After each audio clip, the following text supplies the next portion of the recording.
hope it works. Okay. It looks like I'm live. I always get it wrong, you guys. Whenever I do a YouTube live, I always struggle to get to this point where I'm actually live. So if you're in the chat, please let me know by saying something in the chat box. I want to wait a few minutes, as always, until everybody's on. And yeah, I'm excited for this live. I look kind of crazy up here, but I hope you guys bear with me. Yeah, this YouTube live is going to be really just about me and you guys' questions and any questions about dating and relationships, of course. But I figured what better, opportunity to talk a little bit to you guys just out of my heart than with the 1K subscribers. So thank you so much for everybody who has subscribed to this channel. I started it, I believe June, but it might be July. I really don't remember, last year. And it's been a lot of fun, but also a lot of work. So I hope that everybody who is subscribed to this channel really enjoys it. And yeah, if you benefit from some of the knowledge I share, some of the topics that I've recorded in the past, definitely let me know which topic you thought was the most helpful. I think because that's really important to me. I want to keep creating content that you guys actually like, that you guys benefit from, and you feel like you're learning something, because that's what I'm here for. So yeah, I'm going to give this live another few minutes, and I don't know what's going on up here, but we're trying to fix it. Another few minutes just for more people to come on the live stream so that we can get started. I got a lot of questions on Instagram and on email, so I will be going through them. I will be going through each channel at a time, but I haven't really looked into them because I wanted to make sure that I answer these questions honestly, truthfully, and without preparation. So if you guys have any more questions, of course, you can ask them in the live chat. Okay, how do I find my Instagram questions? You can ask them in the live chat, and then we'll go into those as well.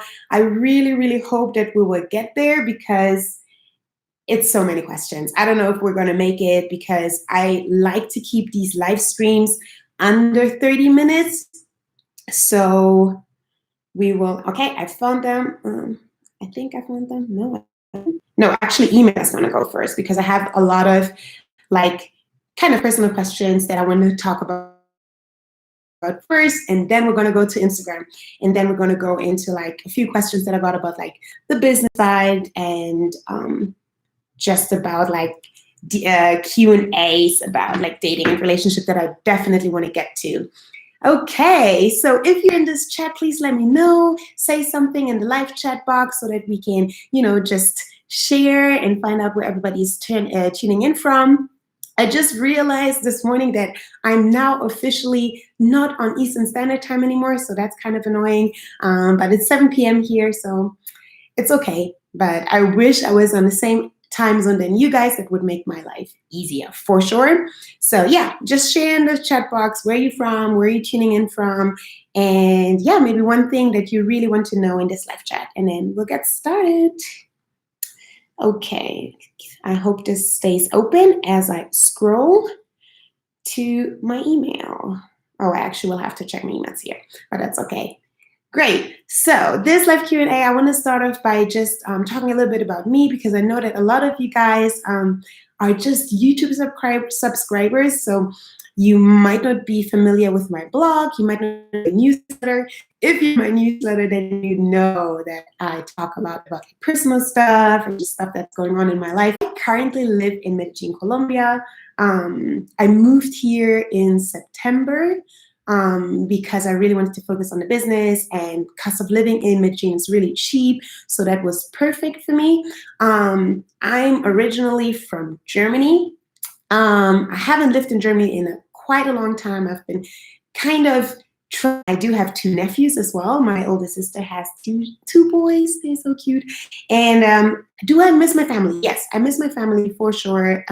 Not like crying, missing them, but I miss them on a daily basis. I just talked to my mom, so that was fun. But both, like my family and I, we're used to me being away. I'm the only one of the family that traveled so much, so it doesn't feel, it's not like a constant reminder that I miss them. And I go to see them like twice a year, which has been really good. Okay, then I remember I had a good question just about life on here. Yeah, so I got a question. Where did I move? Where did I move? Why am I not in America anymore? And how do I enjoy living somewhere else? Okay, so I moved, like I said, to Medellin, Colombia. I moved from Atlanta, Georgia, in the US. I was in the US for almost 2 years. I loved it. I was working in ministry for a nonprofit, the Atlanta Green Center. And I enjoyed my role. I was in HR, which is kind of like the career path I took.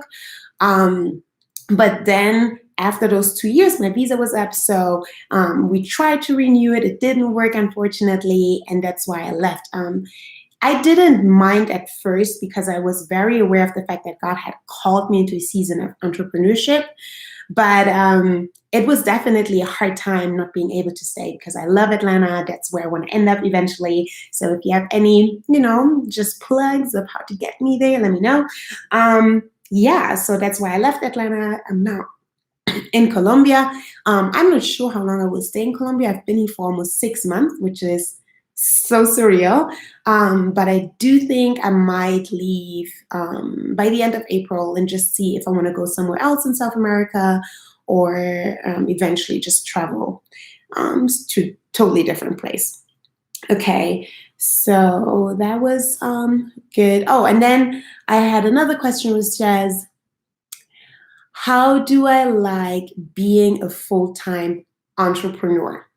Okay, so yeah, I moved here because I became a full-time entrepreneur.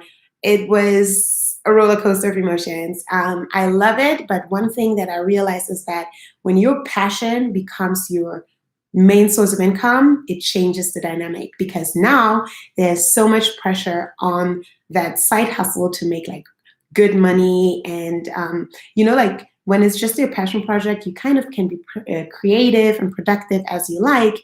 While when it's your main source of income, it's like, okay, you have to create content. You have to make sure you get traffic. You have to sell whatever. So that was kind of a hard adjustment for me, especially at the end of last year. And it took me a while to understand, okay, how can I keep this as honest and as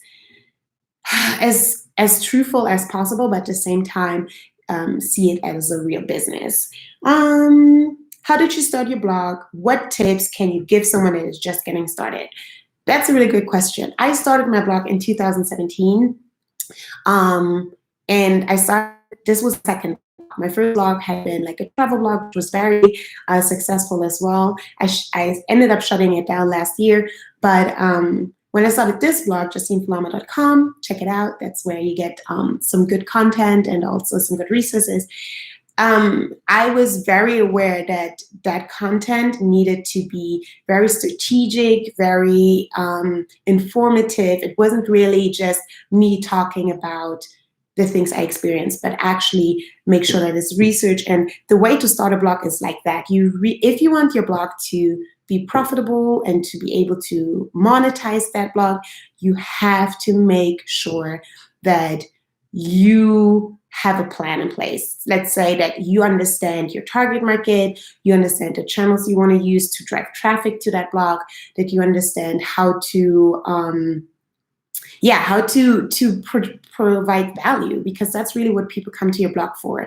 They don't really want to know what you eat in a day. They want to know how what you eat can help them achieve their diet goals, for example. Yeah, okay, guys, make sure you definitely let me know in the live chat where you're turning on in from, your name, and the topics that you like me to talk about the most, because I really want to make sure that we get this live stream, just out there, because the more people are tuned in, the more people will get to see it and get it like in their YouTube feed or whatever. Okay, one more question was, how can you afford to travel so much? Yeah, how can you afford to travel so much? That was one question. Yeah, travel much. So I think people assume that I travel much, but really I live abroad. So quite frankly, I haven't really left Medellin. I think I'm one of the only ones here that has been steady in Medellin. I've gone to Cartagena. That was in the beginning. That's it. But I haven't been to Bogota or anywhere else in this country because I've been hustling quite a bit. But I do travel to places and then I stay there. So it looks like a ongoing vacation, but it really is not. But one way that I used to travel a lot when I was still working in corporate, when I was in school and stuff, was by doing backpacking, solo traveling, and budget traveling, really. So I find it very easy to find flights and accommodation that is cheap so that I can travel a lot. So if that's something you're looking for, then definitely there are ways to travel. And one of the ways that I've noticed here, a lot of people can afford to travel because they work while they're traveling. So there's so many ways to make money online. It's insane. Even for me, who has been in this space for 4 years now, since 2016, I've been in the online business space, I guess. And even for me, every day I meet people here who are English teachers, who are writers, photographers, who are just anything. So you can look for ways to make money online that align with your expertise and then travel. Hey, Joy, thank you. I really appreciate this. Sometimes I feel like I'm a little bit too emotional and too vulnerable in my videos, but I'm glad you like it. And yeah. So another question. Are you currently dating someone? I am not dating at the moment. I have been going on dates. It has been fun, but I'm not dating because I don't feel ready to date yet. I've been single for quite a while again, but for some reason, I just feel like I'm not ready because I'm still, I believe you can call it healing. I'm still healing from my past relationship, but at the same time, I'm really trying to just do it better next time. I'm a dating and relationship coach, but I do not have it all together and can be like, okay, whoever I meet, I can get married to. No, that's not the case. I learn, and as I learn, I share with you guys. So as you know, these last few weeks, I've really been focusing on like anxiety, codependency, self-sabotage, and all these things, because those are all things that I am intentionally working on in my own life, because as always, my next relationship, guys, needs to be my last. So because I really want that, I just want to be the best version of myself. And quite frankly, I also want to make sure that the person I meet is the best version of himself. And I think the best way to do that is by being the one. By being the one myself, by being my best self, and attracting someone that matches that. So I'm not dating currently. Okie dokie. Oh, well, she also asked this question. When do you want to get married and have kids? Great. Well, if I could give you a timeline, then it would have been 5 years ago. I don't have a timeline anymore. That was one of the things I learned in this past relationship, is that forget the timeline. First of all, because it doesn't matter if you have a timeline and the other person has not or has a different one. And then secondly, because I realized that I am tired of living in the future. I'm tired of trying to figure out when, where, what in the future, rather than really enjoying, really tapping into the season that I'm in now. I think I am more than ever, and I've been single quite a lot, but more than ever, I'm now enjoying my single season. Like every time, like, you're living an amazing life, and I have been living an amazing life for the past 31 years. So I just want to take it in. Really, I just want to take it in. I believe I will meet the person I'm supposed to be with when the time is ready. And I will have my children when time is ready and when God allows. So when, I don't know, do I want to get married and have kids? Yes. Why did your last relationship end? Okay, you need to get off that subject. Why did my last relationship end? I think because ultimately the two of us were not on the same chapter. I think both of us had a different idea of what success looks like, of what a relationship should feel like, the amount of sacrifice and commitment and involvement we wanted to see in a relationship. And I think also ultimately timing. I'm not one of the people who says like, timing is the only thing that, like, if it would have been better, timing would have worked out. I don't think that's necessarily true, but I do think that, if you meet someone at the right time in life, then it can work. And maybe you don't meet that person at that time in life, it won't work. Why do you not coach men? That's a good question. Okay, why do I not coach men? I coach from experience first and foremost. So if you go back to really old blog posts of mine, you will see they're very much my experience. They're very much me just realizing I'm doing something wrong, reading the Bible, and then being like, okay, guys, let's learn together.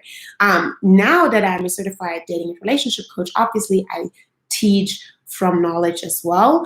But I do still feel like that the way I approach dating and relationship coaching is for women. And I really, really, really believe that we do need more relationship coaches for men that are men. Because I see a lot of men in either MySpace saying a lot of men telling women how to date and to coach, and there is a place for that, but they do so by bashing other men, and I do not appreciate that. I do think that we on both sides need to own our responsibilities, need to own our shortcomings and our mistakes, and I want to be that voice for women because I believe in really understanding yourself and not blaming. But I also would love to see more guys getting in that space and just having grace and love for other men who might just not be ready, might not understand how to do it right, but aren't bad people. Does that make sense? Do you believe in love at first sight? Do you believe love at first sight is real? Huh? Okay. I was obsessed not last week, 2 weeks ago with Love is Blind. I was obsessed. I watched it religiously and I was ranting on Instagram. If you follow me on Instagram, you know. But I don't know, girls. I don't know. So do I believe in love at first sight? I do believe that you can have such strong emotions, such a strong connection when you first meet someone. Yes. But we have to remember that you have a surge of hormones when you first meet someone. So even these people in the pods, like Love is Blind, they knew each other for as little as like 40 days. Their body was still pumping them with hormones like dopamine, melatonin, and all these things that were making them blind to characteristics, personality traits, and all the little things that 12, 16, 18 months from now will probably bother them. So do I believe that you can have strong infatuation and lust for someone at first sight? Yes. Do I think it's real, real, real love? No. Okay. I'm going to do one more question from Instagram because we're already 20 minutes, and then I'm going to go to email. Ooh, I think I'm going to do 2 more. What are your views on sex before marriage? I love that question because I think that's one thing I never really brought up. I do have a blog post about it, and I'm pretty sure we'll record that as a YouTube video soon. When it comes to love, when it comes to sex before marriage, purity, celibacy, abstinence, whatever you want to call it, I do believe that that's the right way to go. I do believe that the Bible is right in saying, hey, sex belongs in marriage, and that's something that is going to serve you well, and that is something that is going to help you build this emotional bond and this pure love first. And of course, that's going to keep you from sinning, right? I do believe all that, and I will never, ever be the one to tell you that you shouldn't abstain. Have I been successful with it in the past? No. So I can't say this because that is one of the areas where I believe I need to own it, where I believe everybody needs to own it. I've not been successful with it in the past. It's still something I do want to do, and maybe that's why I'm not dating as well, because I need to get to a place where I know no matter what, I won't compromise on that one thing anymore. But at the same time, I'm not going to sit here and be like, yeah, you should do it because we all do it. No, I do believe that this is the right way to go. Strive for it. Just really make sure that that's what you want. Like, if you want to do it, that's what you do.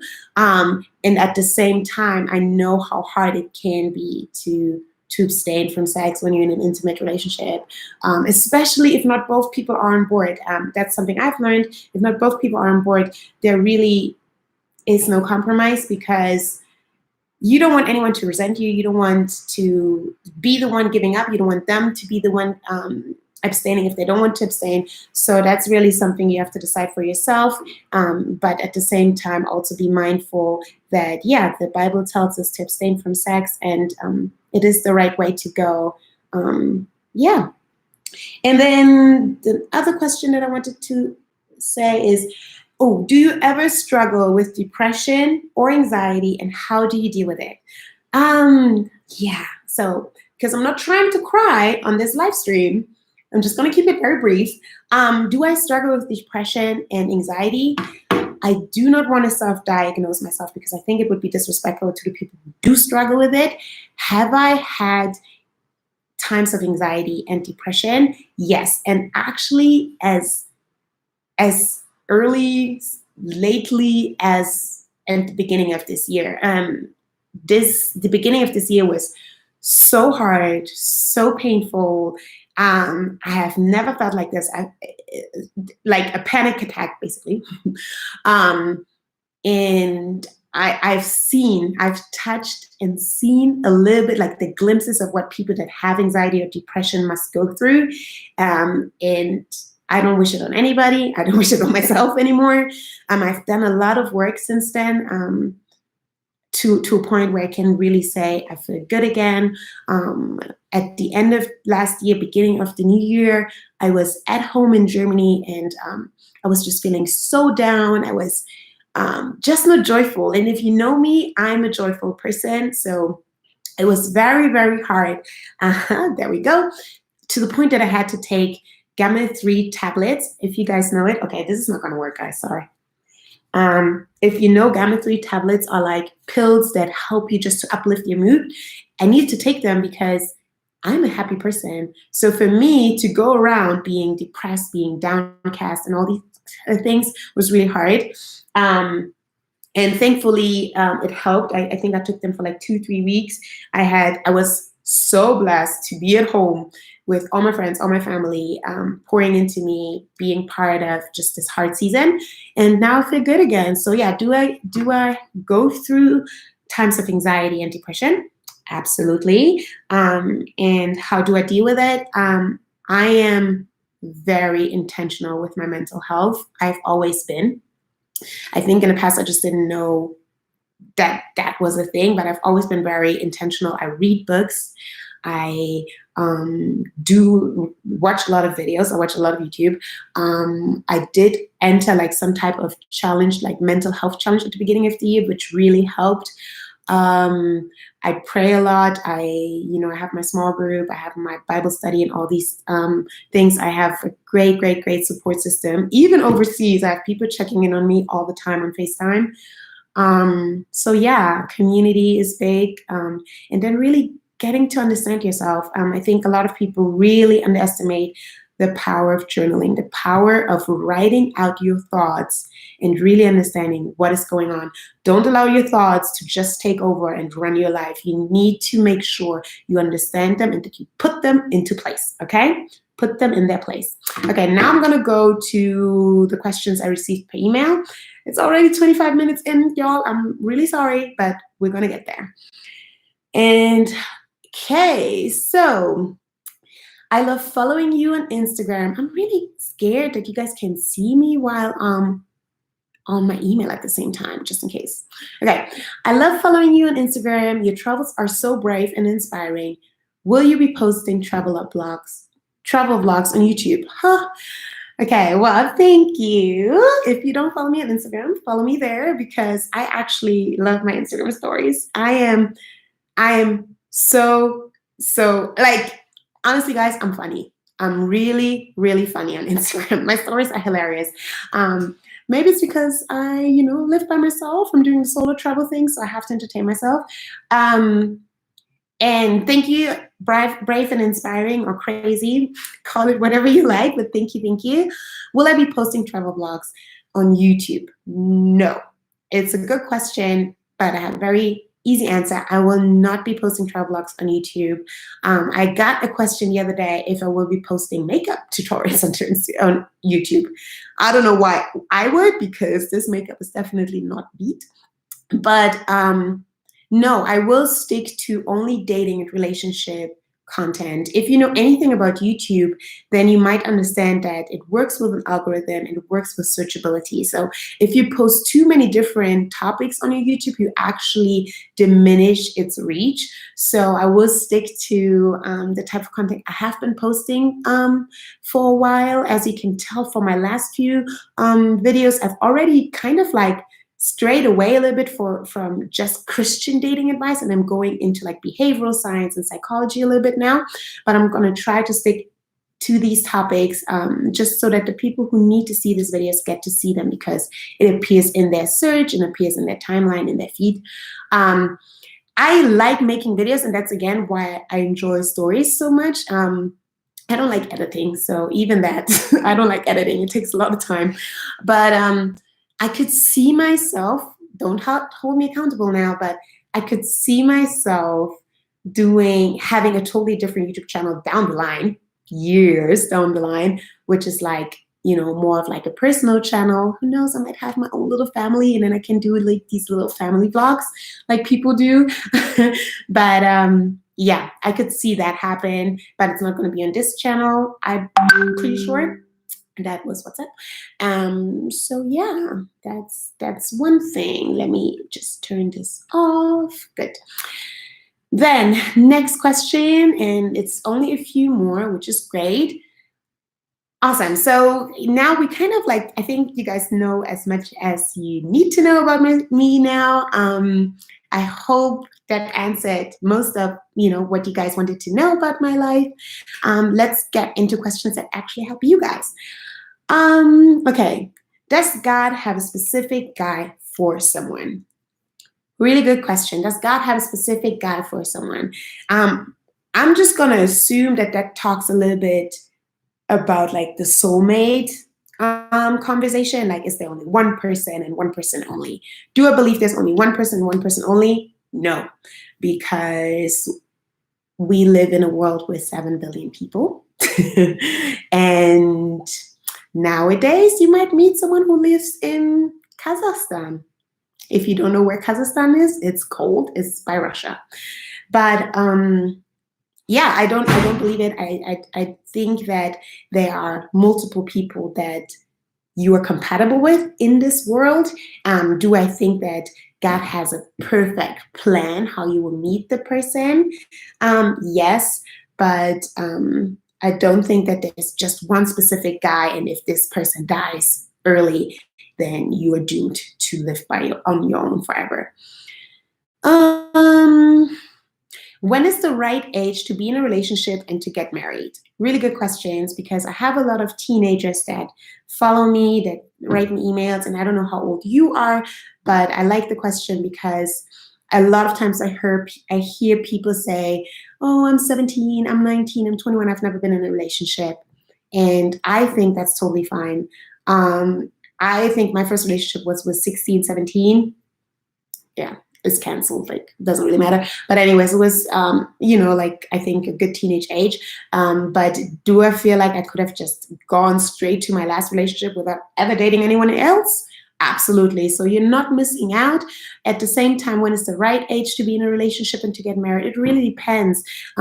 Do I think that it's healthy to have dating and relationship experience? Yes, because I feel like a lot of we find out a lot about ourselves through dating and relationship. So if you haven't had maybe a romantic relationship, I do think that let's just say, your first boyfriend is the one you get married to. Sometimes it could be that you will find out a lot of different areas about him and about yourself down the line that you could have known already if you had a dating relationship. So when is the right age? I don't think there is an age to it. Maybe not as early as 10. But do I think that if you're a teenager, if you're healthy, if you're smart, if you have parents who maybe are, like just leading you and guiding you through teenagehood, I don't know, then it's good to be in a dating relationship that really honors God and that honors you. And when's the right age to be married? Again, I do not think there is an age to it. If you're 18, if you're smart, if you found someone that respects you and treats you well, then hey, 18 it is. If you're 31, single and ready to mingle, then maybe 32 it is, So really, I don't think there's an age to that. Next question. Ooh, oh God. Okay. How do you know if someone is wasting your time or if you are his back pocket option? Okay. Girls, don't ever be somebody's option, okay? We are priorities. But how to know if he's wasting your time? I think that's the way to know it. If you feel like an option, if you feel like you get text messages whenever he's bored, you get invited to dinner whenever he doesn't have anything to do, if you feel like you're like kind of it's Friday afternoon, what are your plans tonight? Like, if you never get someone who actually is intentional about planning dates, who is excited about making plans, who is invested in your life as much as you are invested in theirs, then he's wasting your time because he is entertaining other people, or maybe just needs someone to talk to from time to time. That happens a lot. So that's how you know if he's wasting your time. At what point should you, if ever, confront an ambiguous relationship? ASAP. Okay. See, I posted this quote or this thought this morning saying that men live longer than women if they're married, but married women live shorter than their single peers. And that's why, because they stress us out. So if somebody is ambiguous and can't make up their minds, and I have been really bad with that in the past, but you need to love yourself enough. And that is something I think a lot of people don't understand.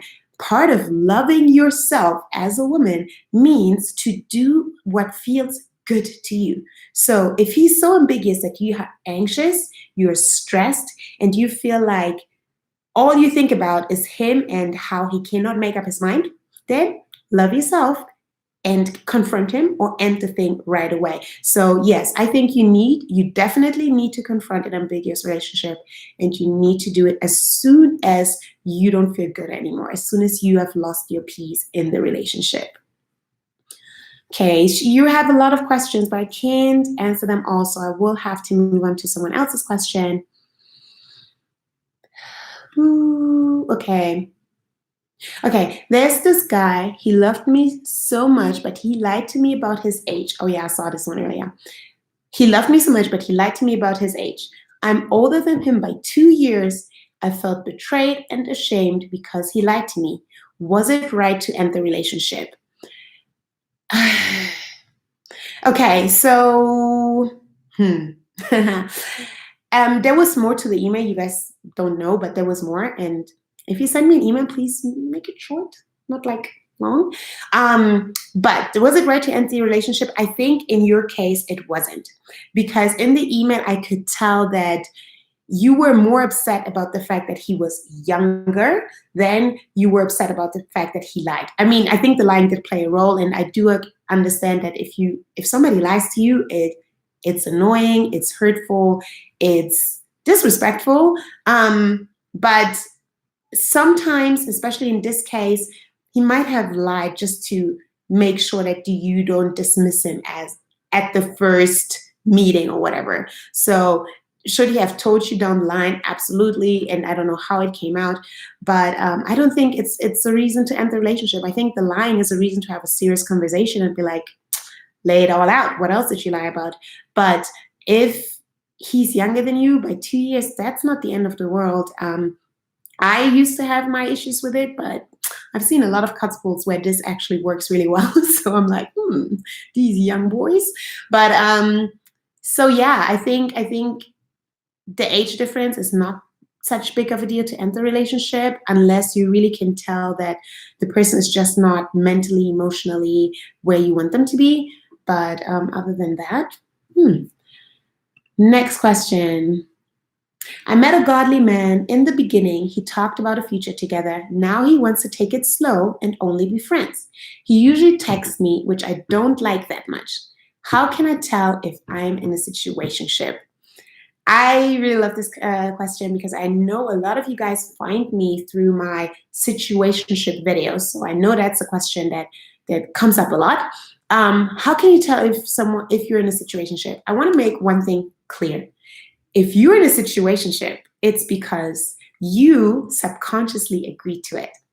So if you're in a situationship, you're actually actively part of the situation. Does that make sense? Like, the guy can't be in a situationship and you're not agreeing to it. So if you are setting boundaries and keeping these boundaries, if you are giving him your expectations and demanding a certain behavior from him and all these things, then you're not in a situationship because you're not giving in to that behavior. But if you are constantly letting down your boundaries, compromising your own values, all these things, to the point that you are friends with benefits, really, a situationship, right? Is friends with benefits without the commitment, without all the things that come with the relationship, the public status, whatever, that's when you're in a situationship, not because someone is hot and cold in a way. And I mean, this is really normal, isn't it? Right? If somebody starts out loving you, and then they're kind of like, let's take it slow. So yeah, I think taking it slow is always a good idea. So if he wants to take it slow, you make sure you communicate what taking slow means to you, and don't give him any benefits like Tony Gaskins likes to say, don't give a boyfriend husband benefits. And that's it, really. Okay, I'm going to take the last questions. I know I didn't get to everybody, but I really want to make sure. Oh, sorry, you guys. I had one more. That's not it. Okay, no, I don't have that much left anymore, so I can take another question from IG, which I will do right now. Okay. Why did you become a dating and relationship coach? I like this question. Obviously, it's about me, but it's also a good end to our live Q&A. I became a relationship coach actually exactly a year ago, exactly March 2019. I was certified as a dating and relationship coach, and I became one because, as you know, I have a blog. The blog started to take off because of my dating and relationship content, and then I was getting so many emails from you guys. Overwhelmingly, like the amount was like 50, 60, 70 emails per week, that I just felt like I have to know what I'm talking about. Experience is good. Listening to the Holy Spirit is good. Quoting the Bible is good. But I just felt like I want to make sure I can talk about things that you can actually practically like practically use in your life. And that's one of the big things I think that differentiates my channel, my brand, my content from other, that a lot of people talk about dating, relationship, and love in the faith space because it's such an important topic. But I do feel like sometimes it misses the practicality of the subject. And that is one thing that I've learned we all struggle with, is with understanding, what does it mean to guard your heart? What does it mean to abstain from sex? What does it mean to the one, to have a godly relationship, to court, all these things. So I really wanted to create a platform where you guys could find practical steps that you can immediately use in your life, to help you on that journey. Is it perfect? Absolutely not. But that's exactly why I was like, let me stick to my little corner of the space, because I know that there are so many people in that other corner that will add to you guys's, just need. So yeah, I became a dating and relationship coach because I saw the need for that, because I felt like I kept failing at my relationships, even though I knew all the scriptures. And also because when I was in my last relationship, I remember a moment where I was so in love and so excited and so just shocked by how beautiful love and relationships can be and how easy, that I was like, why do not more people know about that? And that I think I remember talking about, and that really, like, really was really impactful. I was like, I can't believe that we've been in the dark. We've been struggling with these no nonsense men for so long. So let me make sure I share the beauty of a godly relationship, a healthy relationship with people. So yeah, that's why I became a dating and relationship coach. I've been loving it ever since. Yeah, I've really been loving it. And as you guys know, I have my dating and relationship course, Becoming the One. So check it out if you feel like you need that, to just succeed in your future relationships. I would love to help you with that. But if you have been here until the end, make sure you hit that like button right up there, so that, just show a little love, let the YouTube algorithm know that we're doing something. And yeah, I see you guys in my next video. As I always close, love and light. And if you have any more questions for me, you can always send them to me via email. I do answer my emails. It takes a while, but I do answer them. So yeah, that's it. I hope you guys enjoyed it. Thank you so much to each and every one of you for subscribing. 1,000 subscribers is amazing, surreal, humbling, and yeah, I guess I will do another one when we hit, what, 10K? Is that when you usually do another Q&A, or 100K? I'll have time until then, but still. Well, you guys have a great evening. Bye. Bye, Joy.